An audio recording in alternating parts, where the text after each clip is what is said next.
En fait, on a cette idée déjà de capturer la première transe, ce que j'expliquais tout à l'heure, qui est un geste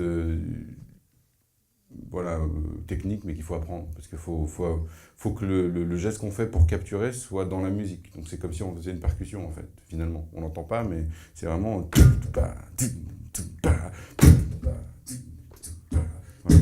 Et ce que j'ai fait là, c'est comme si je tapais sur un truc pour jouer à la musique déjà. Ça appartient à la musique, quoi. Voilà. Après, le reste, c'est un peu différent, parce que le reste, on va plus être dans la construction, plus dans l'orchestration, dans le mixage. Donc là, après, je vais ouvrir quand je veux, finalement. Ce qui va être intéressant, c'est plutôt comment je me place, moi, dans le son. Là, j'ai fait une rythmique assez forte. Donc si je veux faire un son par-dessus, je vais plutôt entendre ce son-là et me dire, est-ce que je fais plus fort que le son, ou est-ce que je fais moins fort? Par exemple, là.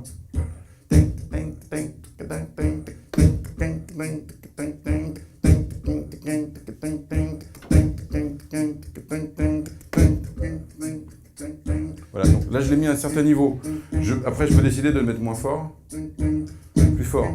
Mais ce qui est intéressant, c'est comment je construis mon empilement, en fait. Comment je construis ma maison avec des choses qui se montent, etc. Et après j'ai plutôt tout ce qui est mixage, quoi. C'est-à-dire le niveau du micro, rajouter des effets. Voilà, je peux décider.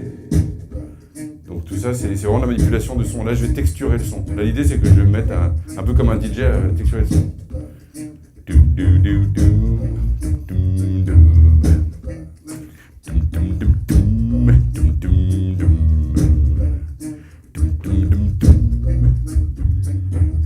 Voilà. Et pareil, après, si je fais des sons plus longs,